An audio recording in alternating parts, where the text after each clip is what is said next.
Երևանը կրկին հերքում է հրադադարը խախտելու մասին Բաքվի կեղծ պնդումը։ Պաշտպանության նախարարությունը հայտնում է, որ ադրբեջանական կողմի հաղորդագրությունը, թե ապրիլի 6-ի երեկոյից մինչև ապրիլի 7-ի ժամը 4:30-ն ընկած հատվածում Հայաստանի զինված ուժերի ստորաբաժանումները իբր կրակ են բացել սահմանագոտու արևելյան եւ հարավ-արևելյան հատվածներում տեղակայված ադրբեջանական դիրքերի ուղղությամբ, չի համապատասխանում իրականությանը։ Վերջին շրջանում Բաքուն գրեթե ամեն օր Երևանին մեղադրում է հրադադարը խախտելու համար, հայկական կողմը հերքում է, միաժամանակ փաստում, որ Բաքուն է անկանոն կրակոցներ արձակում, իսկ երբեմն թիրախային կրակում։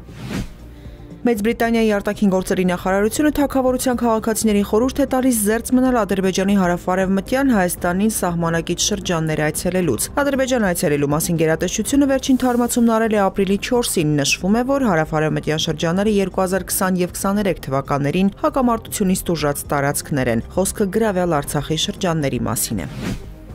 Արցախի ռազմաքաղաքական ղեկավարության շինծու գործերով այսօրվա նիստին Արցախի նախկին արտգործնախարար Դավիթ Բաբայանը հայտարարել է, որ դեմ է եղել Ադրբեջանի կազմում Արցախի հայերի ինտեգրմանը։ Նա նշել է, որ Արցախի հայերի ինտեգրման հեռանկար չեն տեսել, դեմ են եղել նաև Արցախի ռազմաքաղաքական մյուս ղեկավարները, այդ թվում նախկին նախագահ Արայիկ Հարությունյանը եւ նախկին պետնախարար Ռուբեն Վարդանյանը։ Հայաստանի ու Եվրամիության միջև վիզայի ռեժիմի ազատականացումը գործնականում իրական կլինի առնվազն 4-5 տարի անց, հայտնում է ներքին գործերի նախարարության միգրացիայի եւ քաղաքացիության ծառայության պետ Նելի Դավթյանը։ Նա միաժամանակ հավելել է, այս ժամկետը նշում է միայն հիմք ընդունելով այլ երկրների փորձը։ Ոչ ոք Հայաստանի առջև ժամկետներ չի դնում, թե երբ պետք է ավարտել այդ ուղղությամբ աշխատանքը։ Երբ այն ավարտենք, այդ ժամանակ էլ կլինի վիզային ռեժիմի ազատականացում, ընդգծել է Դավթյանը։ Նա նաեւ վստահեցնում է, եվրոպացի փորձագետները տպավորված են Հայաստանի արդյունքներով։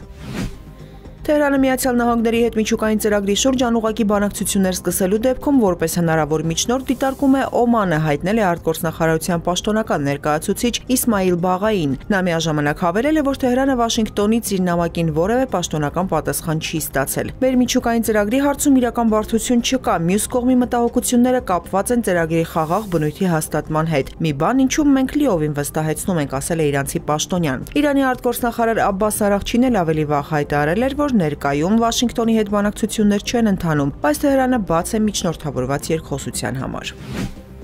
Ռուսաստանի նախագահ Վլադիմիր Պուտինն աջակցում է Ուկրաինայում հրադադարի անհրաժեշտության գաղափարին, բայց նախ պետք է պատասխանել մի շարք հարցերի, հայտարարել է Կրեմլի խոսնակ Դմիտրի Պեսկովը։ Ըստ նրա, պատասխաններ պահանջող հարցերը կապված են նաև Կիևի հետագա ռազմականացման պլանների հետ։ Պեսկովն այսպես է արձագանքել ԱՄՆ նախագահ Դոնալդ Թրամփի հայտարարություններին, որը դժգոհություն է հայտնել Ուկրաինային ռուսական շարունակական հարվածների կապակցությամբ։